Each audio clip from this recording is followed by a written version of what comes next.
उसके मुताल्लिक गुफ्तगू उसी से शुरू करवा दें। हम यार अब सब जानते हैं कि ज़मीन में बीज बोने से पेशतर ज़मीन को तैयार किया जाता है। आप जहाँ कहते हैं यहाँ ना बनती है कहना कि हमें कह देना चाहिए नहीं बाबा, हम अक्सर कहते हैं उससे फ़र्क नहीं पड़ता तो उसमें बड़ा कॉन्फिडेंस है। ऐसा नहीं है। अगर आपको अपनी शख्सियत की कीमत का एहसास ना हो, आप एहतियात करेंगे। जब भी प्रेजेंटेशन देने के लिए स्टूडेंट जाते हैं, 2-4 ऐसे होते हैं जो पीछे बैठे उनको छेड़ रहे होते हैं, तो मैं क्यों बात काटूंगा, क्योंकि मुझे लगेगा ये सवाल उस तरफ जा रहा है जिसका मैं जवाब नहीं दे पाऊंगा, वो लजने से बेहतर है यहीं काट के रख दो। जैसा कि आप सब लोग ज़ाहिर जानते हैं इस चीज़ को कि हमारी जब भी मुलाकात होती है उसका बुनियादी ताल्लुक़ तो आपकी ग्रूमिंग से है। और ग्रूमिंग के एतबार से 2 चीज़ें बड़ी अहमियत रखती हैं। एक तो ये है कि आप दिखते कैसे हो, और दूसरा ये है कि आप बोलते कैसे हो। ये 2 चीज़ें। और फिर जो भी आप बोलते हो वो तो नॉलेज है, वो तो इल्म है, वो तो इन्फॉर्मेशन है, उसका आप इजहार करते हैं। तो फ़र्क जिस चीज़ से पड़ता है वो कौन सी चीज़ है, वो ये चीज़ है कि आप लगते कैसे हो, दिखते कैसे हो, और दूसरा आप बात कैसे करते हो। और मैंने लास्ट सेशन में भी आपसे अर्ज़ किया था कि ख़ानदानियत की भी जो मिसालें पहले दी जाती थी वो इसी से जुड़ी जाती थी कि वो बड़ा शरीफ है, बहुत अच्छा है, साफ़ सुथरा रहता है और बात करता है तो उसका लब व लहजा बड़ा अच्छा है। तो उसी एतबार से ज़ाहिर हम चीज़ों को देख कर रहे हैं। लेकिन आज का जो हमारा सेशन है उसमें हम 2 चीज़ों के ऊपर बात करेंगे। एक हम आपकी ड्रेसिंग के हवाले से बात करेंगे और दूसरी हम करेंगे बॉडी लैंग्वेज के हवाले से। और ख़ास तौर पर एक यूनिवर्सिटी के स्टूडेंट को ड्रेसिंग और बॉडी लैंग्वेज उसका क्या इम्पेक्ट होता है उसकी अपनी यूनिवर्सिटी लाइफ पर, कौन कौन से कॉम्बिनेशंस हैं जिनको वो देख सकता है और उसे देखना चाहिए, और as a presenter before presentation और ड्यूरिंग प्रेजेंटेशन उसके लिबास का और उसकी बॉडी लैंग्वेज का क्या असर होता है। इन चीज़ों को आज हम मिल के एक्सप्लोर करेंगे अपनी इस पीपीटी के ज़रिए, जो पीपीटी आपके सामने यहाँ पर होगी। तो आपने इस चीज़ को जहन में रख के हमारे साथ रहना है कि हम इसको उसी तरह से, और आपको इल्म है कि मैं जिस तरह आप लोगों के साथ मश्क करवाता हूँ तो मश्क में ज़्यादातर यही होता है कि आप लोग बैठे बैठे या तो साथ वाले से बात कर लेते हैं, या फिर बैठे बैठे आप लोग खड़े हो जाते हैं तो फिर आप पीछे खड़े होकर बात कर लेते हैं। ये ग्रुप वर्क होता है।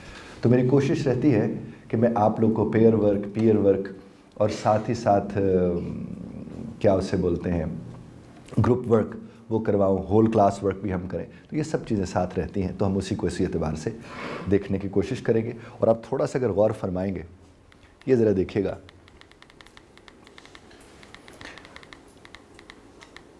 तो हमारा ऑब्जेक्टिव ज़रा गौर कीजिएगा तो उसके ऊपर क्या लिखा हुआ है कि by the end of the session, यानी सेशन के अख्ताम पर, आवाज़ आ रही है ना आप तक? मौसम के असरात आप पर भी होंगे, मुझ पर भी हैं, तो ज़ाहिर है आवाज़ फिर तो क्या हो, by the end of the session the participants, यानी सेशन के एंड पर पार्टिसिपेंट्स विल गेट फेमिलियर। आप लोग फेमिलियर हो जाएंगे किस चीज़ के साथ?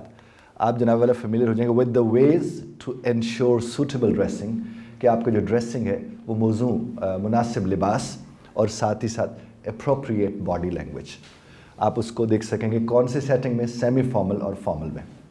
तो इसको आप देखिए कि ड्रेसिंग और बॉडी जो है, बॉडी लैंग्वेज जो है, ड्रेसिंग का और बॉडी लैंग्वेज का एक बहुत बड़ा इम्पैक्ट होता है आपकी स्टूडेंट लाइफ जो यूनिवर्सिटी में होती है उसके पर। तो इससे पहले कि हम इसको शुरू करें, मैं आपसे गुजारिश करूंगा कि एक दफ़ा आप लोग खड़े होकर इसी वाली बात को एक दूसरे के सामने ज़रा शेयर तो करें कि इसका आपकी नज़र में क्या इम्पैक्ट होता है ड्रेसिंग और बॉडी लैंग्वेज का, जो आप आपस में शेयर करें। Then I will get back to you, come on please. अब अगर मैं आपसे ये अर्ज़ करूं कि इस एक्टिविटी का बुनियादी मकसद क्या था, ये जो अभी आपने की है, तो आप मुझे क्या फरमाएंगे? क्या मकसद था इस एक्टिविटी का? मैं चाय पीना चाह रहा था, पहला तो ये मकसद हो सकता है। दूसरा क्या मकसद था? एक सर तो ये कि सर इंस्पिरेशन में मिल जाए ऐसा जनाबे वाला, जनाबे वाला। और जो बात बार बार कही जाए तो उसका असर होता है, बिल्कुल होता है, सही फरमा रहे हैं। उसके अलावा दूसरे का पॉइंट ऑफ व्यू भी देखना चाहिए, दूसरे किस लिहाज से, जनाबे वाला, दुरुस्त जी एक दूसरे की थॉट्स वाला जी, एक्सचेंज हुआ। हम अपने प्रिपेयर करें अपने आप को कि जो हम सेशन लेंगे। अरे क्या बात है, बहुत अच्छा, बहुत अच्छा जी। वहाँ पर बैठिए साहब, आप में से कोई राय देना चाहे, ये जो भी हुआ इसकी क्या वजह थी?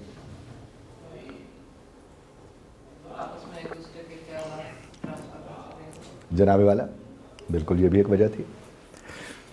तो आपने जो वजह बताई वो बहुत मुनासिब वजह थी। वैसे तो सब ने मुनासिब वजूहात बताई हैं।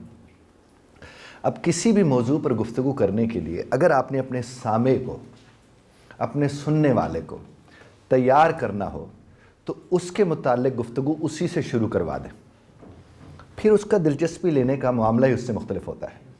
और अगर आप आके थोपना शुरू कर दें लोगों के ऊपर चीज़ें कि जैसे कि आपको पता है आज हमारा टॉपिक है ये, और फिर शुरू हो जाए, उसके नतायज क्या निकलते हैं कि जिसने सुनना है समझने के लिए उसे अव्वल तो कुछ सुनाई नहीं देता, और अगर कुछ सुनाई दे भी तो फिर कुछ सुझाई नहीं देता, उसे समझ ही नहीं आ रही कि मेरे साथ हो क्या रहा है। तो हमने क्या करना होता है, तैयार करना होता है। हम यार अब सब जानते हैं कि ज़मीन में बीज बोने से पेशतर ज़मीन को तैयार किया जाता है। वो तैयार होगी तो वो बीज किसी काम का होगा, और अगर बीज ऐसे फेंक के आप आ जाओगे उसका कोई नहीं होता। इसीलिए इसको तैयार करना, इलिसिट करना, इन्फॉर्मेशन को इलिसिट करना, क्योंकि ये कोई फ़लसफ़ा तो नहीं है, ना ही कोई इस तरह की इन्फॉर्मेशन है जो आप पहली दफ़ा सुन रहे होंगे। तो कम से कम आपके इल्म में अगर बात होगी तो फिर सूरत हाल मुख्तलिफ होगी। ये 3 चीज़ें हमने समझनी है। पहला है अस्लॉब, ये जो आपके सामने, अच्छा जो लिखा हुआ है इसे मत लिखिए, क्योंकि ये तो मेरे ख्याल में आप लोगों को मिल जाया करता है, आपके ग्रुप में आ जाता है। तो लिखे हुए ऐसे कुछ जुमला मैं आपकी खिदमत में पेश करता हूँ, आपको अच्छा लगता है उसे लिख लीजिए, है जी। तो लिखे हुए को नहीं लिखना, है जी। और ये मैं बारहा अर्ज़ कर चुका, मैं फिर से भी आपसे अर्ज़ करता हूँ, पंजाबी ज़बान में लेख कहते हैं किस्मत को। तो मेरे साथ मिलके कहिए क्या, लिख लिख कर हमारे लेख ही सड़ गए। बात पहुंची ना। तो मत लिखिए जो लिखने वाला नहीं है। मैं आपसे बात कर रहा हूँ, आपको बात करते हुए कुछ लगता है कि हाँ ये जुमला गज़ब का था, हाँ इसके अंदर बात बड़ी अच्छी थी, वो आप लिखना चाहते हैं, आप लिख लीजिए। लेकिन ये जो लिखा हुआ है वो तो आपकी खिदमत में वैसे पेश हो जाने, तो मत तकलीफ़ दीजिए अपने आप को। अंडरस्टैंड दीज 3, इन 3 को समझना है। पहला क्या है, स्लॉब। स्लॉब वैसे कोई इतना अच्छा लफ्ज़ नहीं है, इसके कॉनोटेशन भी उस हिसाब से नहीं है, लेकिन चूँकि एक टर्म है, यूज़ होती है, तो मैं उसको ज़ाहिर है आपके सामने। दूसरा है उसके बाद फॉर्मल, और आखिर में आपके पास है सेमी फॉर्मल। तो हम इन 3 चीज़ों को आज समझने की पहले कोशिश करेंगे। ये देख लीजिए, स्लॉब को तस्वीर में देख लीजिए, आपको अंदाज़ा हो जाएगा स्लॉब किसे कहते हैं। और इधर लिखे हुए में मैंने इसको कैपिटल में डाला है, ये वाला जो है, जैसे लूज ट्राउज़र्स, स्लिपर्स, और इवन इनके बाल भी नहीं बने हुए होते, बिखरे हुए बाल इनके होते हैं। और देखिए वो चप्पल उसने पहनी हुई है, अनकॉम्ड मेसी हेयर। दाढ़ी भी अगर रखी हुई होगी तो उसको उस तरह से तराश खराश के नहीं रखा हुआ होगा।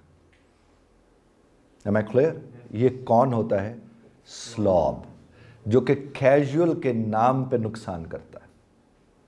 अब आपने यहीं बैठे बैठे आपके जहन में कुछ स्लॉब आता है, ज़रूर आएंगे, क्यों नहीं आएंगे। उस स्लॉब को ज़रा डिस्क्राइब तो कीजिए साथ वाले को कि हाँ हमारे यहाँ भी एक स्लॉब पाया जाता है, या मैं भी शायद कहीं कभी कभी स्लॉब वाला रोल प्ले करता हूँ। तो वो ज़रा सुनाइए तो उसे ज़रा साथ वाले को, ताकि स्लॉब आप तक पहुँच जाए। कम ऑन प्लीज़। आप साहब अब किसी के पास बैठोगे तो फिर ज़ाहिर पेयर बनेगा। सो आर यू क्लियर है। स्लॉब, नाउ यू नो स्लॉब, कि हमें स्लॉब नहीं लगना, क्योंकि स्लॉब वैसे ही ठीक नहीं होता। और आपको अंदाज़ा हो, देखिए ये अच्छा लग रहा है, कैसे उसने फ़ोन उठाया हुआ है हाथ में, कैसे उसने वो देखो पता नहीं जहाज़ बना के फेंक रहा है, या पता नहीं क्या कर रहा है, चप्पल पहनी हुई है, टेबल के ऊपर पाँव रखे हुए हैं जी। तो और ये लोग क्या करते हैं, सादगी के नाम पे जुल्म करते हैं। कहिए साथ वाले को, यानी ये नाम सादगी का लेते हैं, हम बड़े सादा है, हम शो ऑफ नहीं करते। हमें यार शो ऑफ करने को तो कहीं कोई नहीं रहा। हम तो आपसे इतना कह रहे हैं कि अल्लाह ने आपको अच्छा बनाया है, तो जितना अच्छा आप बन सकते हैं ज़रूर बने, क्योंकि अल्लाह ने तो आपको अच्छा ही बनाया। कोई बदसूरत नहीं होता, सब खूबसूरत होते हैं। जो अपना ज़्यादा ध्यान रखते हैं वो ज़्यादा खूबसूरत लगते हैं। और आपने वो सुन रखा होगा कि अल्लाह जमीलुन व युहिब्बुल जमाल, कि रब्बे कायनात ख़ुद भी सोहने हैं, खूबसूरत हैं, और ख़ूबसूरत को पसंद करते हैं। यानी साफ़ सुथरा रहना, वक्त के मुताबिक अपने आप को रखना, दैट्स इट ऑल अबाउट। और इससे बड़ा फ़र्क पड़ता है। और अगर आपको अभी से आदत पड़ जाएगी तो इंटरव्यू दें, अब आप जाएंगे तो आपको कोई ख़ास तैयार होकर नहीं जाना पड़ेगा, क्योंकि आपको तो आदत ही तैयार रहने की होगी। और जो ख़ास तौर पर इंटरव्यू वाले दिन जाके टाई लगाते हैं और पहले ज़िंदगी में कभी नहीं लगाई, तो वैसे लगता है जैसे फांसी लगा रहे हो अपने आप को, उनको समझ नहीं आ रही होती। इस तरह जो इंटरव्यू वाले दिन जाकर नए जूते पहनते हैं, उस दिन पहन के जाते हैं नए जूते पहनकर, तो जब तक जूता पाँव के साथ एडजस्ट होने में थोड़ा टाइम लेता है। तो आपने अगर नए जूते ले भी लिए तो उसको 2-4 दिन या 2-4-5 घंटे पहले पहनने तो सही। इस तरह नया सूट अगर आपने लिया है जो इंटरव्यू के लिए बनवाया है, उसको भी 2-4 दिन है साहब जी। तो स्लॉब तो अब याद होगा आपको, और जिस घड़ी आप अपने यूनिवर्सिटी में जाएंगे आपको जहां स्लॉब नजर आ गया तो आप कहेंगे स्लॉब ही होए, you may be saying this, slob. Slob के जो डीमेरिट्स हैं वो क्या होते हैं, इनको यूनिवर्सिटी के प्रोफेसर्स नॉर्मली स्लैकर समझते हैं। स्लैक करें, ढीले ढाले, किसी काम के नहीं, इनको इसी तरह वो समझते हैं। और उनको वो क्या कहते ये हमेशा मार्क्स को डिडक्ट इनसे करेंगे तो वो ये एक्सक्यूजेस देंगे, और टीचर और प्रोफेसर भी एक्सक्यूज समझ कहते ये तो है ही ऐसा, संजीदा तो है नहीं, इसको गरज तो किसी चीज़ से है नहीं, तो लिहाजा इसके नंबर काट भी लेंगे तो इसे फ़र्क नहीं पड़ेगा। इसी तरह से जो स्लॉब होते हैं उनको मुतालिक नॉर्मली उनकी इतना इज्जत एहतराम की नज़र से उस तरह से उन्हें नहीं देखा जाए, और ये कहीं भी नहीं देखा। ये नहीं था कि पाकिस्तान में ऐसा नहीं है, दुनिया जहान में कहीं भी स्लॉब को इज्जत की नज़र से नहीं देखा जाता, ना ही वो अट्रैक्टिव लगता है। ढीला ढाला सा, बगैर किसी तवज्जो के अपनी तरफ ऐसे बस बिस्तर से उठ के चले गए। स्लीपी होते हैं स्लॉब्स, जिनको क्लासरूम्स के अंदर नींद आती है। उसकी एक वजह तो ये होती है कि पढ़ाने वाला इस तरह पढ़ा रहा होता है कि लोरी दे रहा होता है, और दूसरी वजह उसकी क्या होती है कि वो खुद सुत्ती मखलूक होते हैं, सोए से उठ के आते हैं, सोए रहते हैं, तो स्लीपी वो लगते हैं। उसके अलावा टर्टल लाइक, यानी वो स्नेल पेस के ऊपर बिल्कुल ही वो आहिस्ता आहिस्ता हर चीज़ों को देखना, यानी किसी ने कहा कि उठ जाओ तो ऐसे लगता है कि जैसे उठने को कहा हो। उसके बाद प्रोफेसर्स और फेलोज जो होते हैं ना, वो हर वक्त तलाश में रहते हैं ऐसे लोगों के कि ये आएंगे और इन्हीं की बुनियाद पर हम फ़न कर सकते हैं, यानी they make fun of them, और इन्हीं का सबसे ज़्यादा मजाक उड़ाया जाता है, ये जो स्लॉब्स होते हैं। अब आपको स्लॉब के डीमेरिट्स का पता लग गया। अब आप फिर से खड़े होंगे, मुड़ेंगे, और कोई स्लॉब जहन में आता है तो उसकी कहानी साथ में वाले को सुनाएंगे कि मुझे आज अंदाज़ होगा अच्छा वो तो स्लॉब था। कम ऑन प्लीज। और स्लॉब है भी हो सकता है। तो इस बात को आप जहन में रखिएगा कि a student perception in the mind of a teacher goes a long way. उस्ताद के दिमाग में जो चेहरा है ना, स्टूडेंट का जो इम्प्रेशन है, वो काफ़ी देर रहता है, काफ़ी ज़्यादा देर रहता है। और वो जब इवैल्यूएट करने जाता है आपको, तो आपके बिहेवियर को और आपकी ड्रेसिंग को सामने रख कर कहीं ना कहीं वो आपकी इवैल्यूएशन के ऊपर इम्पैक्ट आता है, उसका हमेशा होता है। इसलिए हमें बहुत ध्यान रखना चाहिए इस बात का कि हम उस्ताद की नज़र में कैसे हैं। उस्ताद आपको ज़ाहिर एज एन इवैल्यूएटर देख रहा होता है, चूँकि उसने आपको मार्क्स देने हैं, चाहे वो प्रेजेंटेशन में देने हो, चाहे वो जनाबे वाला आपको वैसे पेपर के ऊपर मार्क्स देने हो।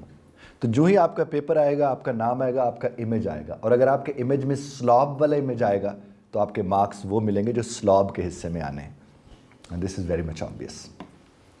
उसके बाद जनाबे वाला स्लॉब की बॉडी लैंग्वेज कैसी होती है, ये तो और ज़्यादा शानदार आपको समझ आएगी बात, क्योंकि अब हम बॉडी लैंग्वेज की तरफ आ गए। उसकी बॉडी लैंग्वेज कैसी होती है? सबसे पहला क्या है? उठेगा तो लगेगा कि कैसे आराम से उठ रहा है, चल के आएगा तो सब उसके इंतजार में बैठे, वो अपने बस्ती में आ रहा है। स्लॉब नॉर्मली कहते मुझे फ़र्क नहीं पड़ता, हालांकि उसे इतना फ़र्क पड़ चुका होता है कि उसे अब फ़र्क ही नहीं पड़ता। कहिए साथ वाले को, उसे फ़र्क ही नहीं। स्लॉब बज़ाहिर तो यही है। और देखिए, सुस्त होना या सुस्ती होना कहीं से कुछ तरक्की वालों के हिस्से में आ सकती है सुस्ती? नहीं। तो जो तरक्की करना चाहता है, अगर उसके यहाँ सुस्ती पाई जाती है तो उसका मतलब वो तरक्की नहीं कर सकता। ही और शी इज़ अ स्लॉब। उसके बाद इंटरेस्ट इनका होता ही नहीं, इनको दिलचस्पी होती नहीं। इनको आप अच्छी बात बता दें, इनका मुंह वैसा होता है, इनको बुरी बात बता दें, इनका मुंह वैसा होता है। ये साथ वाले को हल्की सी कोहनी मार के बोलते हैं यार ये क्या है। अब आपको क्या कहते हैं? ये क्या है? और जब आपके साथ बैठा शख्स आपको कहे ना ये क्या है, तो आप उससे कहें तू क्या है। एक दफ़ा साथ वाले को कह के देखिए। एक कहेगा ये क्या है, दूसरा कहेगा तू क्या है? समझ रहे बात? तो ये तो कोई बात ना हुई। आपके असातिज़ा जब आपकी खिदमत में तशरीफ़ लाते हैं, खड़े होते हैं, आपसे बात करते हैं, ज़ाहिर है वो आपके लिए ही वहाँ पर आए, और वो जो आपसे बात कर रहे हैं उससे मतलब निकालना, मफ़ाहीम उसके, मुआनी उसके, वो आप ही का काम है। ह्यूमन मीनिंग्स आपने ले। उसके बाद इनका फेस क्या होता है? ब्लैंक। ना आने की खुशी, न जाने का गम, ब्लैंक फेस होता है। इनके सामने लतीफ़ा सुना दें तो आप खुद लतीफ़ा बन जाते हैं। इनसे अच्छी बात करके देख लें, इनका मुंह वैसा, इनसे बुरी बात करके देख लें, इनका मुंह वैसा, चूँकि इन्हें फ़र्क नहीं पड़ता। फेस ब्लैंक होता है, यानी जिस फेस के ऊपर कोई इमोशन ना हो वो ब्लैंक ही होगा। उसके बाद यॉर्निंग, जमाई लेना। ये जमाई लेना अपना बुनियादी हक समझते हैं। जब भी किसी क्लासरूम के अंदर ये तशरीफ़ फरमा होंगे तो ये क्या काम करेंगे? एक जमाई ख़त्म हुई, दूसरी उसके साथ जुड़ जाती है, तीसरी उसके साथ जुड़ जाती है, और इल्ज़ाम किसको देते हैं? जो उनसे बात कर रहा होता है। तो अपने हिस्से की दिलचस्पी इनको लेनी चाहिए। मैं हरगिज़ ये नहीं कह रहा कि उस्ताद को इंटरेस्ट नहीं क्रिएट करना चाहिए, क्योंकि उस्ताद as a presenter and a trainer, that is his job to engage you. Normally as a trainer we do tell people कि अगर कोई ट्रेनर इंगेज नहीं कर सकता तो वो ट्रेनर ही नहीं होता। ट्रेनर होने के लिए इंगेज करना ज़रूरी है। और जो अटेंशन स्पैन है वो तो इतना कम हो गया, अब सेकंड्स में आ गया। और पिछले से पिछले बरस की शायद कोई एक तहकीक अमेरिका में हुई, उसमें ये बताया गया कि ये जो शॉर्ट्स अब आना शुरू हुए, 30 सेकंड के शॉर्ट्स बनाएं, 20 सेकंड के शॉर्ट्स बनाएं, उसमें यह ना हो कि 8 से 12 सेकंड तक लोग आपके साथ होते हैं, उसके बाद फिर इधर उधर हो जाते हैं। समझ रहे बात को ना? तो जो आपको पता है इतनी देर के बाद इधर उधर हो जाते हैं, तो आप उस एतबार से अपनी चीज़ें बनाएंगे ना। उसके बाद जनाबे वाला स्लाउचिंग इन सीट, आधा सीट पे होता है, आधा सीट से नीचे होता है, या झुका हुआ होता है, जो कि दिलचस्पी नहीं है, उससे फ़र्क नहीं पड़ता। टैपिंग टोज, पाँव यूँ टैप करता रहेगा, या वो टांग पे टांग रख के टांग हिलाई जाएगा, और घड़ी को देखेगा, कभी अपने मोबाइल की घड़ी को, कभी क्लासरूम के अंदर लगी किसी घड़ी को, वो उसी का यही काम होगा। तो इसका ध्यान बार बार क्या होगा? कब ये जान छूटेगी। और मुझे याद है 8वीं क्लास में जब हम पढ़ते थे तो हमारे उस्ताद साहब हमें फरमाते थे कि साहिबान वक्त बड़ी तेज़ी से गुजर रहा है, और हम वहाँ बैठे सोच रहे होते थे कि हमारे तो 35 मिनट नहीं गुजर रहे, और ये कह रहे वक्त बहुत तेज़ी से गुजर रहा है। तो जो इंटरेस्ट लेता है उसको पता नहीं चलता उसका वक्त कैसे गुजरा है। आप जब अपने वालिदैन से कह के आते, बस 2 मिनट के लिए, आधे घंटे के लिए अपने दोस्तों के पास जा रहे, 1.5-2 घंटे बाद जब वालिदैन का फ़ोन आते, कहते वो अल्लाह अकबर 2 घंटे गुजर गए। क्यों भाई? क्योंकि उसके अंदर दिलचस्पी होती है। तो आप जब चीज़ों में दिलचस्पी लेंगे, सूरत हाल मुख्तलिफ होगी। इसी बात को मैं चाहूँगा कि यहीं बैठे बैठे 1-आध मिनट के लिए आप साथ वाले के साथ ज़रा दोहरा के और देखिए, तस्वीर दिखाएं। लेजीनेस की बात करें, साथ वाले कहते हैं जैसे वो नहीं, वो है जो उसके अंदर, यार ऐसे, यार हमारे कज़न है या हमारे something like this. Come on please, 1 minute for you. तस्वीरें दिखाएं इसकी। अब प्रेजेंटेशन में जो बॉडी लैंग्वेज है स्लॉप की, प्रेजेंटेशन में वो क्या करता है? वो ज़ाहिर है कॉन्फिडेंस को लैक करता है, क्योंकि उसके प्रैक्टिस नहीं होती, और वो क्या होता है? लॉस्ट, गुम। है जी? साथ वाले की तरफ मुंह करके कहिए गुम। इस तरह नहीं, कहिए गुम। हाँ जी, ये वाला गुम, ये गुम चाहिए था। गुम जैसे यू गुम, है जी? लॉस्ट। कैन नॉट मेक और मेंटेन आई कॉन्टैक्ट। वो आई कॉन्टैक्ट नहीं कर सकता, क्योंकि आई कॉन्टैक्ट कौन करता है? जिसमें एतमाद होता है, और जो मगरो लान आया हो। मगरो लान समझते हैं ना पंजाबी में?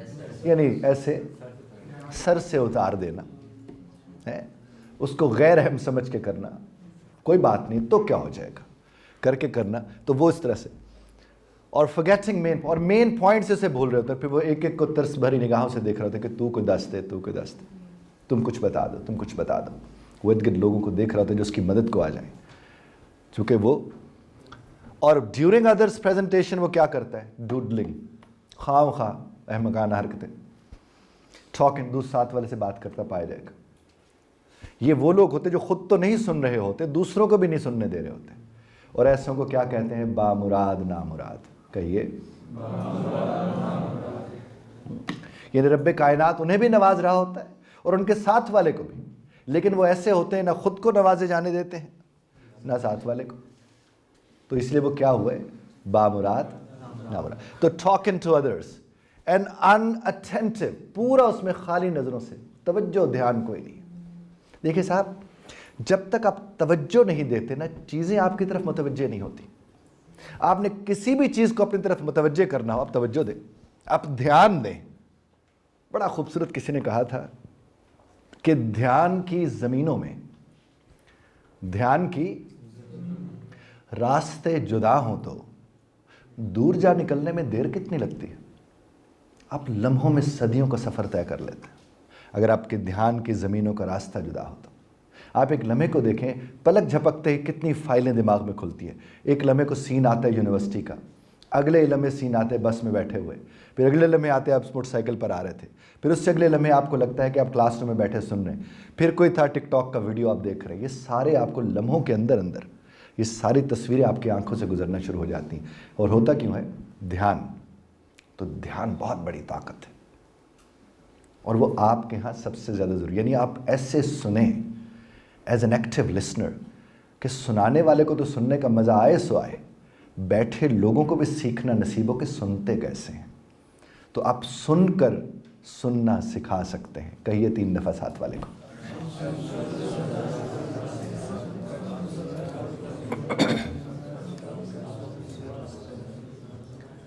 और दूसरा साहब, ये ड्यूरिंग प्रेजेंटेशन, जब किसी की प्रेजेंटेशन चल रही है, ये क्या करते थे? जिसको देखना है उसके अलावा सबको देख रहे होते। यानी कोई जुमला वहाँ से आया, फ़ौरन उस जुमले की नज़र में उधर देखा, उधर देखा, उधर देखा। वो जिस तरह तमाशबीन करते हैं, दे डू दैट। तो आप कोशिश करें कि स्लॉब ना बने। अब हम जा रहे हैं फॉर्मल की तरफ।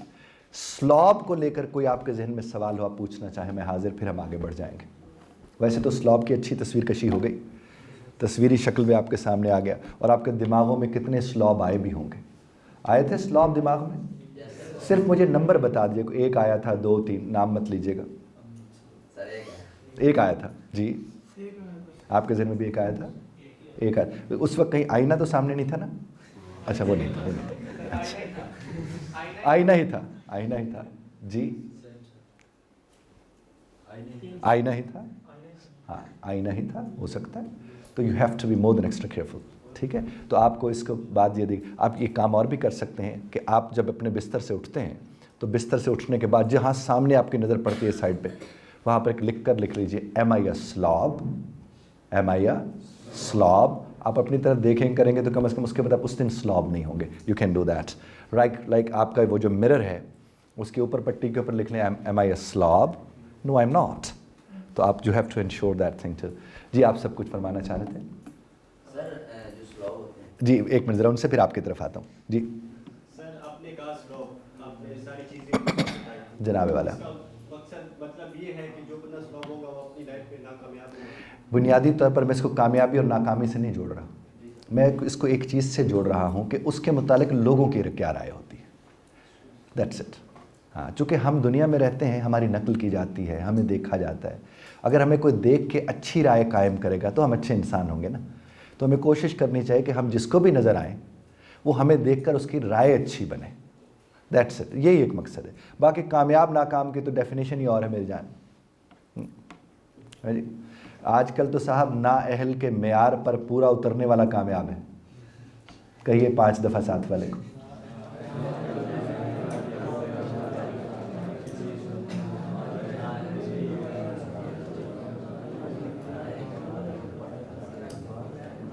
हैं साहब जी, आप ऑफिसेज में चले जाएं, आप दफ्तरों के अंदर चले जाएं, आप जहाँ कहते हैं यहाँ ना बनती है कहना, कि हमें कह देना चाहिए नहीं बाबा, हमें वहाँ हाँ कहनी पड़ती है। हमें पता होता है ये ना ठीक नहीं, लेकिन जॉब नहीं करनी। क्यों कहा जाता है कि बॉस इज ऑलवेज राइट? उसका मतलब यही होता है जी। सर, मेरा क्वेश्चन ये है कि जो स्लॉब होगा उसमें ऑलवेज जो है कॉन्फिडेंस की कमी होगी। यकीनन होगी। एक बात मैं आपसे अर्ज़ करूं, हम अक्सर कहते हैं उसे फ़र्क नहीं पड़ता तो उसमें बड़ा कॉन्फिडेंस है। ऐसा नहीं है। कॉन्फिडेंस का मतलब, एतमाद का मतलब क्या होता है कि एक आलिम के पास एतमाद का होना, एक साबिर के पास एतमाद का होना, उसे एतमाद कहते हैं। बाकी तो बदतमीज़ी होती है। एतमाद वाला कभी किसी को बेइज्जत तो नहीं करता, और आप उसे उसमें बड़ा कॉन्फिडेंस है, वो कुछ भी कह देता है। कुछ भी कह देना एतमाद नहीं होता। बेहतर कहना और एतमाद के साथ कहना, वो एतबार और एतमाद होता है। मेरी ये राय है, इख्तिलाफ राय का हक आप रखते हैं और महफूज रखते हैं, बस ज़रा तर्ज इख्तिलाफ राय का ख्याल रखिएगा। जी जनाब वाला, बड़े नाम निकलेंगे उर्दू में। निकम्मा किसी काम का नहीं है जी। और क्या कहेंगे? निकट्ठू, और क्या? मीसना, और काहिल, हाँ, सुस्त, उजड, ये सबसे बेहतर होगा इसका। उजड, फोहड़, है जी sir. And now formal. Formal क्या करता है जनाब? उसके पैरहन, लिबादा, लिबास जिसको कहते हैं, वो क्या होगा? ड्रेस शर्ट टक्ड इन। ड्रेस शर्ट अगर पहनेगा तो वो क्या होगी? टक इन हुई हुई होगी। कॉलर शर्ट्स पहनेगा, ड्रेस पैंट पहनेगा, ड्रेस शूज़ पहनेगा, और उसके आपको ज़्यादातर प्लेन शर्ट्स नज़र आएंगी, जैसे लाइटर शेड की, डार्कर शेड्स ट्राउज़र्स के साथ, ये आप देखेंगे। उसके अलावा उसके बाल वाल ठीक होंगे, वो टिश्यू पेपर या हैंड करचीफ साथ रखेगा, नियर बाय नहीं तो होगा। हैट वैट पहनता है तो ठीक, नहीं तो स्मूथ कॉलर को इंश्योर करेगा। अगर वो शलवार कमीज़ पहनेगा तो बगैर वेस्ट कोट के नहीं पहनेगा, ख़ासतौर पर हमारे यहाँ जो होता है। टाई मैचिंग ही लगाएगा, या वो स्टैंड आउट करने वाला। Suit jacket, over coat in winter, जो नॉर्मली आप लोग भी आजकल पहन रहे हैं, that's also with the formal dressing. इसी तरह से जो इसकी बॉडी लैंग्वेज होती है वो क्या होती है? देखिए, पहला क्या था? अटेंटिव होगा, वो तवज्जो, यानी ये होगा कि उसको देखने वाला रुक जाएगा कुछ देर के लिए और उसे देखेगा। और अगर ये लोगों की तरफ जाएगा तो इसमें जो अटेंटिव होगा, क्योंकि देखिए कोई भी जब साफ सुथरा होता है, बनता है, संवरता है, तो किसी मकसद के लिए करता है ना साहब। तो क्यों नहीं वो तवज्जो? चूँकि उसकी तवज्जो तब शुरू हो गई जब उसने लिबास का इंतखाब किया, सॉक्स का इंतखाब किया, अपने जूते का इंतखाब किया। इसका मतलब जो भी वो करने जा रहा था वो अहम था, तो वो क्यों नहीं अटेंटिव होगा? और फिर वो जो एतमाद दिखाएगा वो एतमाद ही और होगा। और ऐसा शख्स आपको डिस्कशन में शामिल होता नजर आएगा, क्योंकि वो तैयार होके गया, वो फिर डिस्कशन में शामिल क्यों नहीं होगा, है जी। उसके बाद आप ऐसे शख्स पे बात करते तो रिस्पेक्टफुल होगा, और ये टीचर्स के साथ, फ्रेंड्स के साथ, सबके साथ एक एहतराम का रिश्ता रखेगा।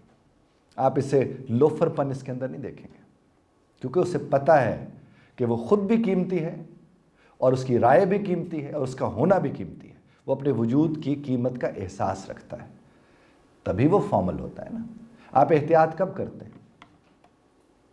जब आपको इल्म होता है कि जिस चीज़ के लिए आप एहतियात कर रहे हैं वो कीमती शय है। अगर आपको अपनी शख्सियत की कीमत का एहसास ना हो, आप एहतियात करेंगे? आप नहीं करेंगे।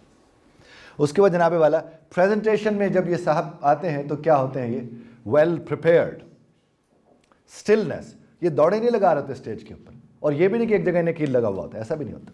स्टिलनेस, इग्नोरिंग डिस्ट्रैक्शन, डिस्ट्रैक्शन को ये इग्नोर करते हैं। आपने देखा होगा जब भी प्रेजेंटेशन देने के लिए स्टूडेंट जाते हैं, 2-4 ऐसे होते हैं जो पीछे बैठे उनको छेड़ रहे होते हैं, और 2-4 को वो खुद तैयार करके जाते कि तुमने मुझसे सवाल करना और ये वाला करना, और मैंने बड़े एतमाद से उसका जवाब देना। ये भी बड़ा आम सा एक सिलसिला है।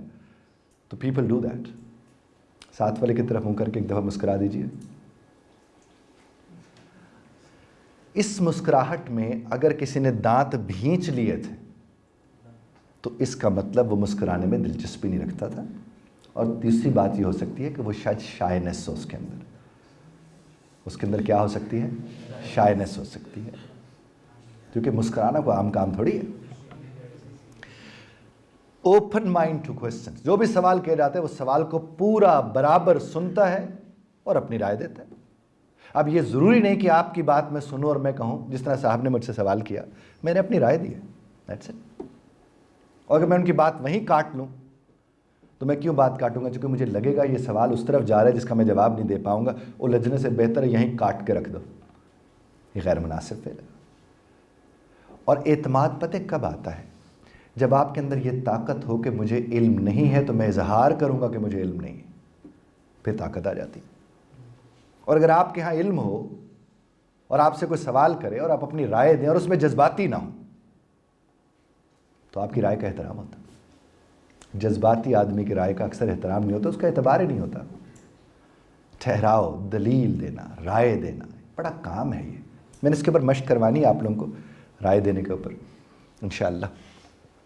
हैंड मूवमेंट, उसके हाथों का जो है वो इस्तेमाल जब करते हैं, वो बात करते, कभी हाथ इधर ले जाते इधर, लेकिन ये उसका एक नेचुरल फ्लो बन जाता है जब वो इस्तेमाल करता है उसको। तो उसके बाद आई कांटेक्ट, जिससे बात करे उसे देख के उससे बात करें। अगर आप उसे देख के उससे बात नहीं कर रहे तो फिर उस बात का कोई फ़ायदा नहीं। अब मैं रुकूंगा लम्हा भर को यहाँ पर और फिर आपसे गुजारिश करूँगा कि इस दफ़ा आप खड़े हो जाएंगे और अभी तक की गुफ्तगू को एक दफ़ा क्या कर लेंगे, उसका रीकैप कर लेंगे। कौन प्लीज़, बल्कि ये नए लोग भी आए हैं तो इन नए लोगों को भी इस तरह शामिल करें कि इनको भी समझ आ जाए हमने अभी तक क्या बात की है। और एक काम वैसे आप एक और भी कीजिए, आप जब आपस में मैसेज करते हैं एक दूसरे को तो आप कहीं ओके लिखते हैं ना, ओके, अक्सर लोग के लिख देते हैं, ओके। आप अगर उसकी जगह पर जी बेहतर लिखना शुरू कर दें तो बहुत अच्छा लगेगा। Can you try it, give it a shot, you can try it. जी बेहतर लिख दिया और बड़ा अच्छा लगेगा। हमारी जो अपनी ज़बान है उसका ज़रा, बेशक आप लिखेंगे तो उसे भी रोमन में जैसे जी लिख देंगे, JEE की बजाय आप खाली जी लिख देंगे, और बेहतर को भी आप शायद BHTR लिख दें, BEH ना लिखें, कोई बात नहीं है, लेकिन जी बेहतर जाएगा। इसी तरह से किसी को ओके कहने की बजाय आप जी बेहतर कह के तो देखें कितना अच्छा लगता है। ज़रा साथ वाले को कह के देखकर उससे पूछे अच्छा लगा कि नहीं लगा। कितना सलीका है, शाइस्तगी है इस जी बेहतर के अंदर, है जी। जी बेहतर किसकी जगह पर, ओके की जगह पर, ओके जी बेहतर। वैसे ओके में भी पंजाबी वाला औखे आ जाता है, तो वन नीड्स टू डिवाइड। आप कुछ कहना चाह रहे हैं सर? ओके के साथ जी लिखना है या नहीं, ओके को छोड़ दीजिए, जी बेहतर है जी, जी साथ जनाबे वाला, जिसके लिए अंग्रेजी क्या होगी, उर्दू, जिसके लिए देखिए बुनियादी तौर पर तो हम सब के लिए पहले हमारी माँ बोली आती है, बाद में उर्दू आती है, ऐसा ही है ना, कौमी ज़बान है। तो अगर माँ बोली के अलावा आप कहाँ से हैं साहब? हाँ, तो उर्दू तो हमारी कौमी ज़बान है। तो बतौर कौमी ज़बान, जिस तरह आप देखें मैं जो ज़बान बोलता हूँ मेरी माँ बोली और है, आपकी माँ बोली और होगी, जैसे माँ बोली समझते हैं ना, मदर टंग जो है वो और होगी। मैं तो उर्दू की बात कर रहा हूँ कि उर्दू को आप कोशिश करें जी बेहतर। और अगर आप ओके कहने में दिलचस्पी रखते हैं तो मैंने आपको व्हाट्सएप तो चेक ही नहीं करना वो तो मैंने नहीं देखना जी जनाबे वाला। उसके बाद देखिएगा बेनिफिट्स इसके क्या है। अब पहले क्या था, बेनिफिट्स मैं पढ़ के बता रहा था, और इस दफ़ा मैं चाहूँगा कि आप एक दफ़ा बेनिफिट्स मन ही मन में पढ़ें। जो प्रोफेशनल्स होते हैं, अच्छा पढ़ने वाले लोग होते हैं, वो लाउड रीडिंग नहीं करते जब तक उन्हें कहा ना जाए। तो आप एक दफ़ा इसे मन ही मन में पढ़िए, फिर हम इस पर बात करते हैं। शुक्रिया। अब देखिए पहली बात क्या थी कि फॉर्मल ड्रेसिंग का फ़ायदा क्या होता है, आपका इंप्रेशन बड़ा स्ट्रांग होता है। अब देखिए जिस तरह से ये साहब आए हैं या वो वहाँ एक पीछे साहब बैठे हुए हैं, ये जब कमरे में दाखिल हुए और बाकी लोग कमरे में दाखिल हुए, वाकई बाकायदा एक फ़र्क था, एक बाकायदा फ़र्क था, जो कि उन्होंने फॉर्मल ड्रेसिंग की हुई थी। तो जब आप फॉर्मल ड्रेसिंग में जाते हैं तो नॉर्मली आपको नोटिस किया जाता है, आप थोड़ा हट के लगते हैं, वो कहीं भी। और फॉर्मल ड्रेसिंग में सिर्फ ये नहीं कि आपने पैंट कोट पहना हुआ हो, उसमें शलवार कमीज़ के साथ आप वेस्ट कोट भी पहन के आए तो उससे भी आप, बल्कि एक बड़े खूबसूरत, मगर पेशावर की एक यूनिवर्सिटी की वर्दी हमने देखी, क्या खूबसूरत वर्दी है वो, शलवार कमीज़ के साथ कोट और वेस्ट कोट पहनते हैं वो, इस्लामी यूनिवर्सिटी, इस्लामिक कॉलेज की, बहुत ही शानदार वर्दी उनका जो है ना वो यूनिफॉर्म है उनकी, इस कदर ग्रेसफुल वो लग रहे होते हैं। तो वो तो पैंट कोट नहीं पहन के फिर रहे होते जी। उसके बाद देखिएगा टेकन सीरियसली, जो कपड़े अच्छे फॉर्मल ड्रेसिंग करके आते हैं उसको सीरियस लेते लोग। उसका एक बेनिफिट ये भी होता है कि उसको सीरियस लिया जाता है। और अगर वो उस तरह से नहीं, इस तरह stand apart from the rest, और जाहिर है बाकी सब, जिस तरह मैंने अभी कहा कि ये लोग आए, वो साहब हैं और ये है, तो ये दोनों हट के लगे, तो स्टैंड अपार्ट तो हो गया, जिसको मुमताज़ होना कहते हैं, डिस्टिंक्टिव। वो जाहिर है वो लगेंगे मुख्तलिफ, हट के लगेंगे, चूँकि उनका लिबास और तरह का है, हट के लगेंगे। उसके बाद क्या, become a role model for others. और जिन लोगों को ये बात अच्छी लग रही होगी उनकी कोशिश होगी कि नेक्स्ट टाइम वो इनके जैसे लगें। तो फिर रोल मॉडल तो ये हो गया ना। रोल मॉडल तो यही होता है कि जिसको देख के वैसा दिखने को दिल करे वही रोल मॉडल होता है, जिसको सुन के वैसा सुनाने को दिल करे वही रोल मॉडल होता है। जो कि रोल मॉडल हमें मुतासर करता है, वो हमें इम्प्रेस करता है, वो हमें डिप्रेस नहीं करता। Get better grades in presentation, presentation में इनके मार्क्स अच्छे आते हैं, लेकिन ये नहीं, मैंने अक्सर ये भी देखा है, जो कि हम लोग भी यूनिवर्सिटी में पढ़ाते रहे हैं, तो मैंने ये बात देखी है कि कुछ लोग ना प्रेजेंटेशन वाले दिन खुद बड़े बन संवर के आते और प्रेजेंटेशन की कोई तैयारी नहीं होती। वो भी नहीं है, क्योंकि प्रेजेंटेशन तो आपने देनी है। अच्छे लगने के साथ साथ अच्छी प्रेजेंटेशन भी तो देनी। आपने अपने आप को अच्छा प्रेजेंटर के तौर पर पेश कर दिया, लेकिन अच्छी प्रेजेंटेशन भी तो आपने देनी है। इसी तरह से look brilliant and bring sophistication in you, और जाहिर है उससे आपकी लुक ही और हो जाती है, सोफिस्टिकेटेड लगते हैं आप, आपकी जो शख्सियत होती है वो और तर्ज की होती है। और आपको एक दफ़ा आदत पड़ जाए फिर आप उससे हटकर बात ही नहीं करते, आप हमेशा फिर वैसे ही दिखने और लगने की कोशिश करते हैं। और उसके बाद जनाब ये प्रोफेशनल लुक को इंश्योर करते हैं। आप देखिए, आप माशाल्लाह से ग्रेजुएशन वाले आप स्टूडेंट हैं ना, आप यूनिवर्सिटी गोइंग स्टूडेंट हैं, तो जो यूनिवर्सिटी का स्टूडेंट है इसका मतलब यहाँ से निकलने के बाद आपने जॉब पे जाना है, यही आपने करना है। अब जो भी यहाँ से निकलेगा उसे नौकरी करनी है, और जब वो नौकरी करने जाएगा, अगर नौकरी से पहले उसे इस बात की मशक होगी कि मुझे अपना लिबास जो है वो प्रोफेशनल लुक को इंश्योर करना है, तो उसका नतीजा क्या निकलेगा, उसे वहाँ जाते कोई अचंभा नहीं होगा, कोई नयापन नहीं होगा, कोई अजीब नहीं लगेगा, सूरत हाल मुख्तलिफ होगी। और यहाँ पर 2-4 इदारों में तो हमने देखे कि कुछ बच्चे टाई शाई लगा के गए, तो वो गार्ड जो खड़े थे वहाँ पर उन्होंने कहा अस्सलाम वालेकुम सर, तो उन्हें बाद में कहा कि नहीं नहीं मैं वो अहमदी हूँ, वो जो यहाँ के उससे कहते यार बड़े अच्छे लग रहे हैं। वो इदारे में इधर उधर घूमते फिरते उनका एहतराम और तर्ज करते, चूँकि वो प्रोफेशनली लग रहे थे। और अगर एक यूनिवर्सिटी वाला बच्चा और एक 8वीं क्लास का बच्चा जो एकेडमी जाता है पढ़ने के लिए, ट्यूशन सेंटर, उसमें अगर फ़र्क नहीं होगा तो फिर तो अच्छी बात नहीं है। अब इस बात को भी आपने mind it noticed in a crowd, specially ये जो आपका परफॉर्मल होता है वो क्राउड में भी उसे नोटिस किया जा सकता है। From the professor, as they always give special value to those students with a positive attitude and a serious personality. वो कहते हैं ये जो फॉर्मल ड्रेसिंग करने वाले बच्चे हैं इनका एटीट्यूड भी पॉजिटिव होगा, और दूसरी बात क्या होगी, इनकी पर्सनैलिटी में एक सीरियसनेस पाई जाती है, फिर आपको सीरियस लिया जाता है। और उम्र के इन हिस्सों में अगर आपको सीरियस नहीं लिया जा रहा तो कब लिया जाएगा, साथ वाले से पूछ के तो देखिए।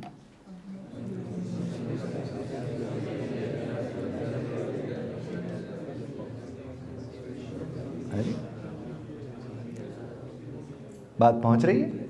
अब मैं लम्हा भर को रुकूंगा और आप सबसे गुजारिश करूंगा कि मुझे just give me one word, what are you feeling at the moment, because I ask this question all time, what are you feeling at the moment, just one word, and let's start with you boy.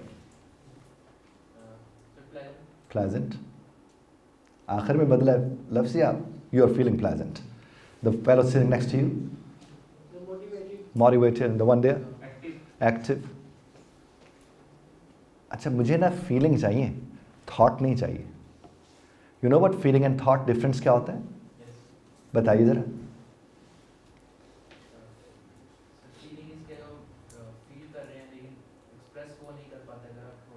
जनाब वाला, चूँकि thought में आप किसी को खुश करने के लिए लफ्ज़ बोलते हैं, और फीलिंग में आपका ये काम नहीं होता कोई खुश होता है या नाराज़ होता है, जो मैं फील कर रहा हूँ मैं वही बता रहा हूँ। लिहाजा मुझे वो बताइए, what's your feeling at the moment. Come on please, you boy. Thank you sir, thank you. You boy. Fresh, काफ़ी चीज़ों का पता चल रहा है जी। Motivated, you sir. मिल रही है, you are feeling like that, you sir. You reflect on कर रहे हैं आप, रिफ्लेक्शन हो रही है जी। आप ग्रैटिट्यूड सर, गुड, ऑब्वियसली आपको तो वैसे because you are looking good माशाल्लाह जी। साथ वाला, you fellow, what? New things, yes, you fellow, you Learning formal, attractive. why? I'm trying to process what's happening there. That's cool, that's wonderful. That's why I'm getting used to of the atmosphere right now. Oh yeah, Oh yeah, I understand. Thank you. Pure from heart, I understand. That's cool. Loved your expressions. God bless you. You. Better, sir. You, sir. Interesting. Interesting. You, sir. Exciting. No, that fellow. Starting movement, sir. Good. Active. Interest. Exciting. Focus. Adorable. Exciting. Confident. Very important. Believe in myself. Feeling good. Battlefield. Attentive. Excited. Mind. Confident. Feeling blessed. That's wonderful. Now you would be telling your fellows, like sitting next to you, the fellow sitting next to you, आप उन्हें बताएंगे, why are you feeling like that? Explain your feelings to the fellow sitting next to you. आपने बताया ऐसा क्यों feel कर रहे हैं? Thank you very much. Thank you. Whatever you might have told the fellow sitting next to you, obviously it's up to you. तो आपने जो भी उसमें बताया होगा. And now semi-formal. We started with the slob, formal, and now semi-formal.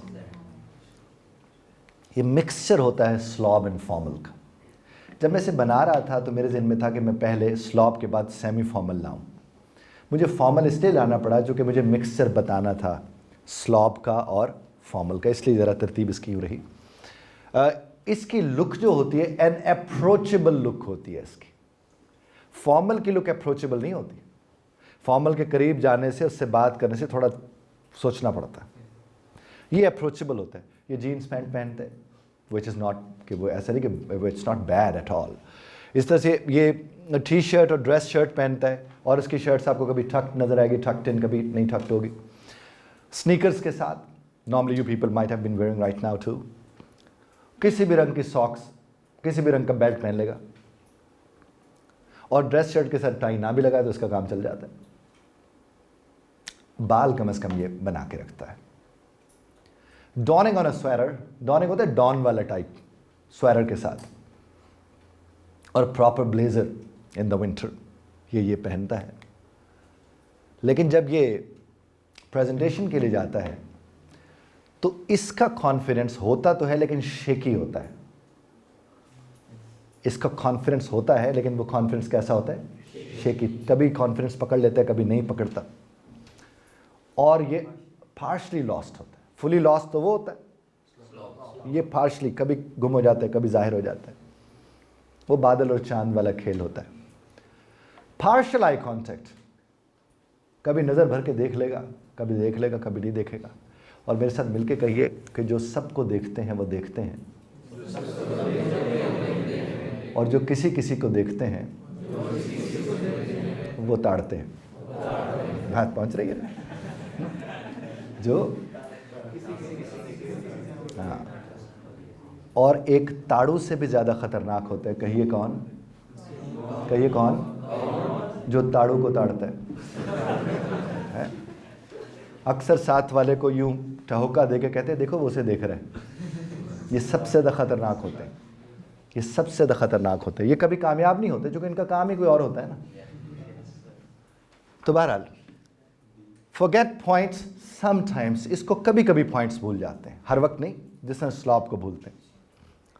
Incomplete explanation, ये जो भी चीज़ वजाहत करने जाता है कंप्लीट एक्सप्लेनेशन नहीं दे पाता. उसकी बॉडी लैंग्वेज ये सब चीज़ें बता रही होती है. प्रेजेंटेशन में वैसे होता है. और ड्यूरिंग अदर्स प्रेजेंटेशन, जब दूसरे लोग प्रेजेंटेशन दे रहे होते हैं तो ये फिजिटिंग करना, यूँ ऐसे चीज़ों को टटोल मटोलते रहना, दूसरों से बात करना, ये भी वही काम करते हैं. और ये कभी कभी बिल्कुल ब्लैंक हो जाता है. कब? जब कोई और प्रेजेंटेशन दे रहा हो. इधर उधर देखना, ऊपर देखना, छत की तरफ, इधर उधर देखना, ये इस तरह की हरकतें भी ये करता है. लेकिन जब दूसरे प्रेजेंटेशन, जब खुद दे रहा हो तो ये ऐसा होता है, जब दूसरे दे रहे हो तो ये ऐसे होता है. थोड़ी देर के लिए स्क्रीन पर ये रहेगी, इसको फिर मन ही मन में पढ़ डालिए और फिर हम आगे बढ़ जाएंगे. शुक्रिया. अवॉइड किसको करना चाहिए? हमें अवॉइड करना चाहिए शॉर्ट्स पहनने को. मेरे एक मिलने वाले आए हुए थे अमेरिका से, तो मैं उनसे कहने लगा कि जनाब ये जो शॉर्ट्स हैं सऊदी अरब में, आप मैकडोनल्ड में या ऐसी जो बड़ी हैं खाने पीने की जगह, आप शॉर्ट्स पहन के नहीं जा सकते, आपको इजाज़त नहीं होती है क्योंकि ये अच्छे नहीं लगते. मुझे वो कहने लगे कि सर हमारे यहाँ शॉर्ट्स पहन के आ तो जाते हैं लोग, लेकिन उनको अच्छा कोई नहीं समझ रहा होता। अगर आप ये समझें कि उन्हें को अच्छा समझ रहा होता है, अच्छा नहीं समझा जा रहा होता। This is not a place कि आप वहाँ शॉर्ट्स। और मैंने अक्सर देखा है ये हमारे यहाँ मेडिकल स्टोर्स के ऊपर वो जिन्हें 2-4 महीने बाहर लगा के जो आते हैं, वो आते ही वो कहते हैं सबसे पहला काम यही इशारे बेशक थोड़ी जाओ शॉर्ट्स पहन के बताओ कि मैं बाहर से होके आया हूँ, which is again not good at all. वो कहीं से भी कोई अच्छी बात तो नहीं है। एंड बल्कि एक साहब 2, 2.5, 3 महीने के लिए गए यूरोप के किसी मुल्क में, और वापस उतरते ही अपने वालिद साहब से कहते हैं एक तो आपके मुल्क में डस्ट बड़ी होती है। अब आगे आप समझदार होंगे उनके वालिद साहब ने क्या किया होगा, और जो उनके वालिद साहब ने किया वो बिल्कुल ठीक किया था। उसके बाद जनाबे वाला क्या हुआ कि स्लीवलेस शर्ट्स पहनना, इनसे आप बचें। रिवीलिंग क्लोथ्स का होना, स्पोर्ट्स ट्राउज़र, कुछ लोग स्पोर्ट्स ट्राउज़र्स पहन के पहुंचे। स्पोर्ट्स ट्राउज़र को अब चले आपने कोई जॉगिंग करने जानी है, कोई वॉक करने जानी है, कोई ग्राउंड में जाना है, वो पहन के जो आप ऐसी जगहों पे आ जाएं जहाँ पर मेल फीमेल दोनों का आना है, बच्चों ने आना है, बड़ों ने आना है। और कुछ लोग होते हैं वो ऐसे स्क्रिप्ट और इमेजेस वाले जो प्रोएक्टिव हैं और इनडिसेंट हैं, वही वाले वो ट्राउज़र्स और वही वाले वो टी शर्ट्स पहन के फिर रहे होते हैं। आपको अवॉइड करना चाहिए इससे। उसके बाद शॉकिंग कलर्स वाले जूते, यानी एक तो उसे देख के शौक लगता है, एक उसके जूते देख के शौक लगता है। इसी तरह से कट ऑफ जीन्स, जाहिर है एक अच्छी लुक नहीं आती, यानी वो एहतराम वाली लुक नहीं आती। चप्पल, slippers of any kind, earrings, chain, wrist straps दूसरे वाले, ब्रेसलेट्स, मर्द को तो खास तौर पर है जी। देखिए अगर कोई अदाकार पहनता है तो उसका तो काम है, चलो वो वी अंडरस्टैंड दिस, लेकिन आप तो यू कैन नॉट, आप ये वो नहीं कर सकते। लंबे लंबे बाल रख लेना, पोनी टेल बना लेना, तो इन चीज़ों से आपको बचना चाहिए, बिकॉज इससे आप नहीं अच्छे लगते। और वैसे मैंने कभी भी लंबे बाल और पोनी टेल वाले हीरोज़ फिल्मों में नहीं देखे, कोई 2-4 हों शायद, मुझे नहीं पता मैंने दिन देखे। लेकिन हाँ, हीरो के जो मुखालिफ एक साहब होते हैं जिनको विलन कहते हैं, उस तरह के लोग तो हमने देखे, you might have seen that. फिर कुछ लोग टैटूज़ बनवा लेते हैं रेसलर्स के, उनके, तो वो तो बाकी देखें, ये वो चीज़ें जो मैं आपकी खिदमत में पेश कर रहा हूँ, दैट्स इट। ये मेरी राय है और उस राय के पीछे वो तहकीक है जो आपकी खिदमत में पेश कर रहा हूँ। इसका हरगिज़ ये मतलब नहीं कि जो आप कर रहे हैं मैं उसका एहतराम नहीं करता, मेरे लिए काबिल एहतराम है।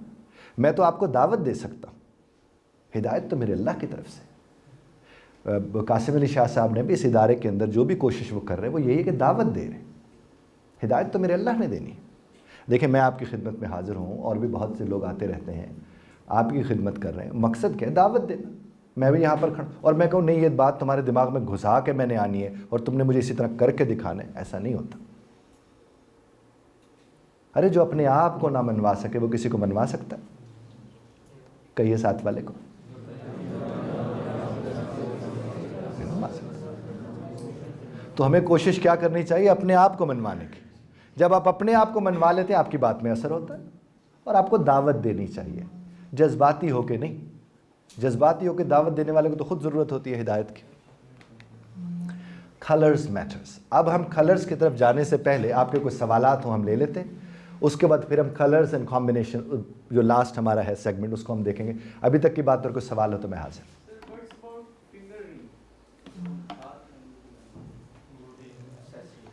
इसको वैसे नॉर्मली एक है वो घड़ी और ये जो रिंग्स हैं इसको नॉर्मली लोग फॉर्मल सेमी फॉर्मल में ले लेते हैं, लेकिन इसको स्लॉबिश में नहीं लेते। हाँ अगर आपने कुछ ढेर सारी पहन रखी हैं शायद उसको कोई गैर मुनासिब समझता हो, तो मुझे उसका अंदाज़ा नहीं। ये अंगूठी वालों जो अंगूठी बेचने वाले हैं या अंगूठियाँ पहनने वाले हैं उनको मेरे पीछे मत पड़वा देना,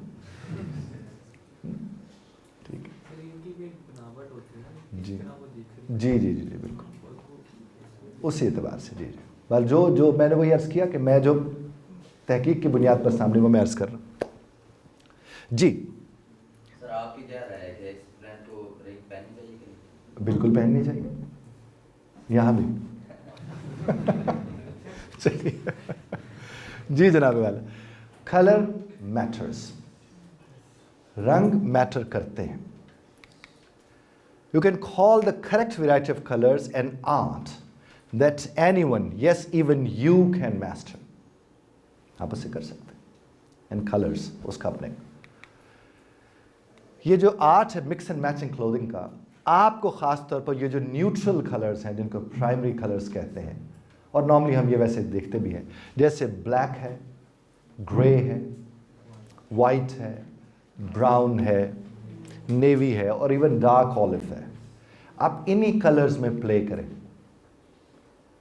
तो वो ज़्यादा बेहतर रहता है, क्योंकि ये वो कलर्स हैं जो क्विकली एंड सेफली कंबाइन हो जाते हैं बाकी कलर्स के साथ। तो एक दफ़ा यही वाले कलर्स पढ़ के साथ वाले को सुना दीजिए।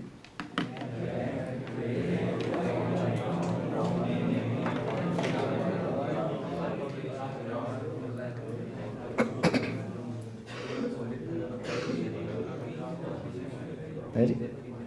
और अब आप साथ वाले को ज़रा बताइएगा कि इस तरह के रंग क्या आपके वार्डरोब का हिस्सा है या नहीं है, बताइए।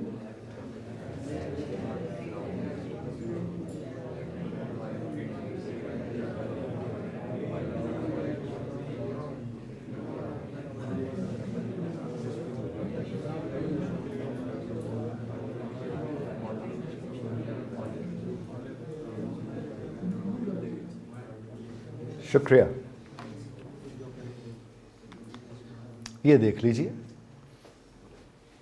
The power of neutral colours का यहां पर लिखा हुआ है। नेवी एंड वाइट को आप देख लीजिए, है जी। मीडियम ग्रे के साथ आप ब्लू को देख लीजिए, डार्क ऑलिव के साथ आप देख लीजिए अर्थ टोन कलर को। इसी तरह से आप उधर देखें मीडियम ब्राउन के साथ लाइट ब्लू को। ये कॉम्बिनेशंस हैं, इन्हीं कॉम्बिनेशन में से आप किसी भी कॉम्बिनेशन को ले सकते हैं। और दूसरी बात ये देखें, एक डिफाइनिंग एक्सेंट इसको बोलते हैं। अगर अब उससे आपको इंश्योर करना है तो आप स्कार्फ ले सकते हैं, आप टाई ले सकते हैं, वो बटनियर होता है बटन वगैरह वो आप ले सकते हैं। पॉकेट स्क्वायर, वो जो पॉकेट के अंदर लगा के रखते हैं। वॉच स्ट्रैप, वो आप स्ट्रैप वाली वॉच। सन ग्लासेज हैं, और इन सम केसेस कुछ लोग तो सॉक्स भी पहनते हैं जो ट्रेंडी फैशन की होती हैं। You can also go for that.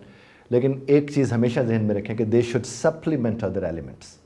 ये नहीं कि वो यानी दूसरे के साथ जुड़ें, कॉम्बिनेशन में जा रहे हों। ये ना कि क्लैश में चले जाएं। कॉम्बिनेशन में जाएंगे तो they would look nice, otherwise वो क्लैश में चले जाएंगे। तो हमने क्या देखा, हम स्कार्फ ले सकते हैं, टाई ले सकते हैं, इस तरह की चीज़ों को भी अब आप कर सकते हैं। ये देख लीजिए, यहाँ पर उसी के एग्जाम्पल्स मौजूद हैं।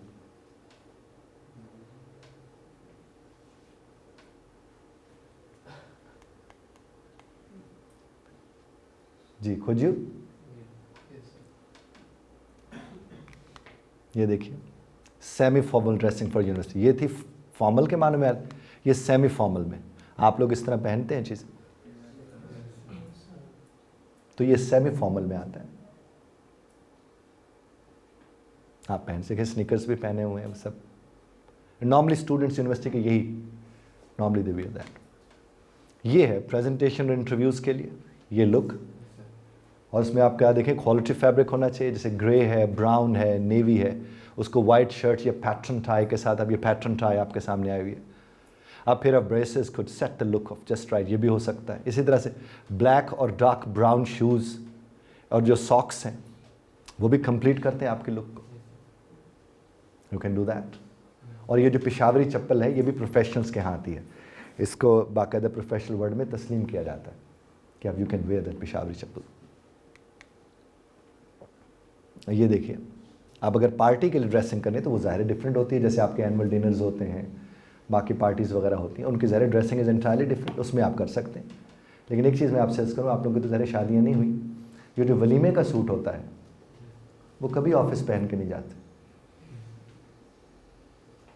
जो वलीमे का सूट होता है वो पार्टीज़ के लिए होता है, क्योंकि वो पार्टी सूट होता है। कुछ लोग क्या करते हैं कि जो ईद के मौके पर वो कढ़ाई वाला शलवार कमीज़ होता है, वो ईद के बाद अगर यूनिवर्सिटी जाएं या इदारे जाएं तो वो पहन के जाते हैं, ये बताने के लिए कि ईद पे हमने ये पहना था, विच इज़ अगेन वो फॉर्मल में नहीं आता उस तरह से। और अगर है तो वो किस सेटिंग के लिए है? वो ईद के लिए था। ये देख लीजिए, ये भी बहुत कॉमन ट्रेंड है और ये डिसेंट ड्रेस समझा जाता है। इट्स नॉट लाइक कि आप इसको, लेकिन इसमें आप देखें कि आपने ड्रेस पैंट के साथ पहना हुआ है, ये जीन्स के साथ नहीं पहना हुआ आपने, ड्रेस पैंट के साथ पहना हुआ। ये भी देख लें, ये भी ड्रेस पैंट के साथ स्वेटर्स आपने पहने हुए। इधर ये वाला जीन्स है, इधर जो है dress pant. Dressing up university is to wear sweaters with a dressing shirt with a dress pant और अ जीन्स। हाँ, ये देख लीजिए, ये भी होते हैं पोलो शर्ट्स, नॉर्मली ये भी पहनी जाते हैं, बच्चे पहन रहे होते हैं वहाँ पर। जो कैजुअल लुक में आता है, यानी सेमी फॉर्मल में। ये देख लीजिए, वॉच में इन्वेस्ट करना है वाइजली। और बड़ी अच्छी चीज़ मैं आपको बताऊं यहाँ पर, अब आप चले जाएं तो वो वॉच जो लाखों रुपए की है, वो आपको 150, 250, 200 में उसकी कॉपी मिल जाती। तो बस ठीक है, पहने, उसमें कोई ऐसा मसला नहीं। ज़ाहिर वो बिक रही है, हम खरीद सकते हैं, हम अफोर्ड कर सकते हैं, वही करें। और मैं तो बल्कि जब बड़े लोगों को ट्रेनिंग कराने के लिए जाता हूँ, जो पैसे वाले लोग हैं, मैं उन्हें कहता हूँ जनाब आप तो 150 वाली पहने तो कोई नहीं समझेगा कि 150 वाली पहन के बैठे हैं। आप वहाँ से तो पैसे बचाएं कम से कम। लेकिन वो कहते हैं कि उनका कारोबार कैसे चलेगा जो हमारी वजह से तो बनाते हैं। मैंने कहा फिर आप ठीक कह रहे हैं। तो उसके बाद देखिए, ये अच्छी लग रही है घड़ियाँ, लेकिन उसमें आप देखिए कंफर्टेबल और be right in terms of size and depth. अब ऐसी जैसे कलाई है उसके मुताबिक घड़ी होनी चाहिए ना। अब कलाई ढूंढनी पड़े और घड़ी इतनी बड़ी हो, और कलाई अच्छी खासी और घड़ी, तो इस तरह से जो जूते हैं, वो कहने वाले ये कहते हैं कि सबसे पहले जब किसी के ऊपर नज़र पड़ती है तो उसके जूते देखे जाते हैं। ये बड़ी एक मशहूर मिसाल भी है, मकूला भी जो। तो आप जूतों की क्वालिटी और उसके ऊपर कॉम्प्रोमाइज, बेशक साल में 2 जूते हों, 2 जूते काफ़ी होते साल में वैसे तो, वो हो, बस वो पॉलिश्ड हों, अच्छी तरह से चमका के निकलें, दैट्स इट, अच्छे से। ये देख लीजिए जनाबे वाला, वो आगे वैसे प्रेजेंटेशन में वो चीज़ है मौजूद, लेकिन आपने जो कि सवाल कर लिया तो मैं आपसे अर्ज़ करूं, वो जूता जो आवाज़ देता है, वो जूता आप कभी भी अच्छा नहीं लगता। और ख़ास तौर पर प्रेजेंटेशन वाले दिन तो वो जूता तो होना नहीं चाहिए इंटरव्यू प्रेस, क्योंकि आपको नोटिस किया जा रहा है जूते की वजह से। जिसको जूते की वजह से नोटिस किया जा रहा हो, जूते की आवाज़ की वजह से, जिसे नोटिस किया जा रहा है जूते की आवाज़ की वजह से, वो नोटिस करना अच्छा नहीं होता। हाँ, जूते की शेप देखकर अच्छा लग रहा है, उसकी वजह से आपको नोटिस किया जा रहा है, तो फिर तो बहुत अच्छी बात है। लेकिन आवाज़ देने वाले जूते तो वो तो शोर करने वाले जूते होते हैं। वो तो फोहड़ आदमी पहनता है नॉर्मली। फोहड़ समझते हैं ना, अस्लॉब, उजड़, टक tuck tuck tuck. No, it's not like that. अब मैं जनाबे वाला, इससे पेशतर के हम आगे बढ़े, मैं यहाँ रुकूंगा और आपसे गुजारिश करूँगा कि एक 10 मिनट के लिए अब आप लोग ग्रुप्स में बना के ग्रुप्स में खड़े होंगे। और ग्रुप आप कैसे बनाएंगे, वो जनवरी से दिसंबर तक वाले आपको इल्म है, पहले बनवाए थे। हम उसी तरह के ग्रुप बनाएंगे और उसमें अभी तक की जितनी भी बात हुई उसको अच्छा सा रिकैप करें, अपनी नोटबुक साथ लाए ताकि एक अच्छा सा रिकैप हो जाए। फिर आपको मैं इख्तितामी मराहिल की तरफ लेकर जाऊँगा। तो जनवरी वाले इधर आ जाए। ये कैजुअल वेयर में स्टूडेंट के जो होते हैं यूनिवर्सिटी के, दे डू वेयर दैट। ये कैजुअल वेयर में आते हैं, जैसे फ्लीट्स हैं और स्नीकर्स हैं। ये अगर आप कंफर्टेबल हैं, इजी टू कैरी हैं, you wear them fine. Annual dinners के ऊपर अलबत्ता ध्यान रखना चाहिए कि एनुअल डिनर्स के ऊपर आप इस तरह के लिबास ना पहन के जाएं। और नॉर्मली आप लोग वैसे भी नहीं पहन के जाते मेरे ख्याल में। एनुअल डिनर पर तो आप बड़ा प्रोफेशनल एक पहन के जाते हैं लिबास, क्योंकि मैंने भी जितनी अटेंड किए हैं स्टूडेंट्स के साथ, तो उस दिन वो बड़े बड़े लग रहे होते हैं, वो और तरह के लग रहे होते हैं। फिर उस दिन हमने कहते यार तुम तो इतने अच्छे लगते हो और तुमने 4 साल हमें क्या दिखाया। उनसे कहते हैं तो वो होता है, वो सामने आती है चीज़। इतने माशाल्लाह प्यारे हसीन बच्चे लग रहे होते हैं। अब यहाँ देखिए कि जो बॉडी लैंग्वेज है वो conveys message, no doubt at all. However you are, whatever you do, यानी जो भी आप करते हैं वो बहुत ज़बरदस्त में। तो body language is the way your body communicates without the use of words.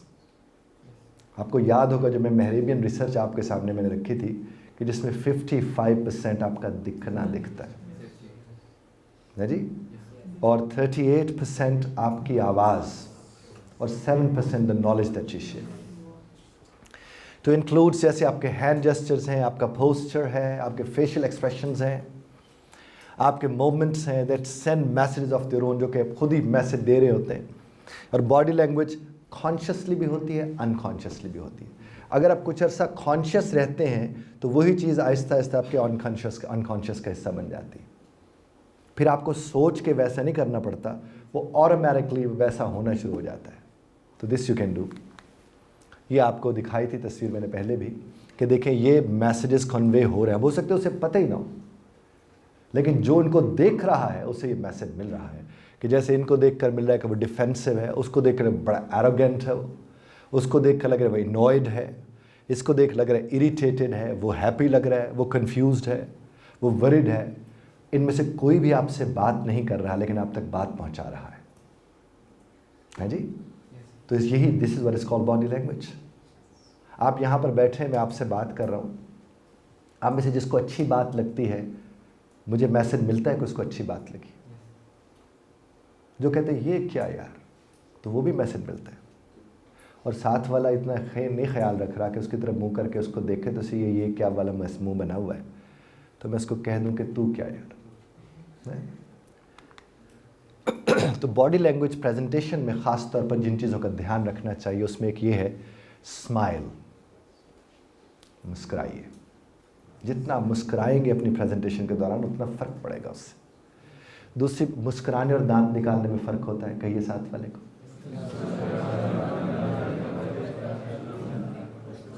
और ख़ास तौर पर अब उस वक्त दांत मत निकालें जब दांत किसी के आगे निकाले जाए और उसका दिल करे कि इसके दांत ही निकाल लूँ। वैसे दांत तो बिल्कुल भी नहीं निकालने चाहिए। मेक्स आई कॉन्टैक्ट, बार बार ये बात है कि जिसको देख रहे हो उससे बात करो।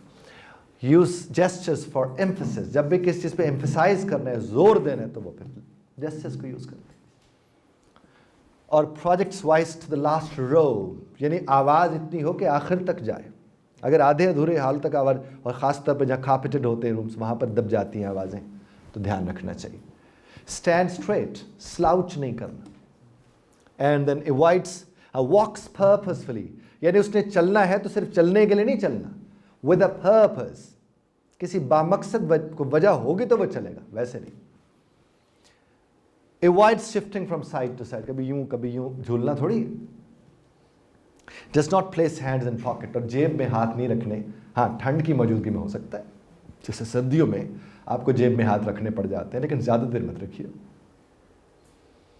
डज नॉट फिजिट, टटोलना चीज़ों, कुछ होते जेब में सिक्के पड़े हैं, चाबियां पड़ी हैं, खामखा जिंगलिंग विंगलिंग आवाज़ आती रहती है।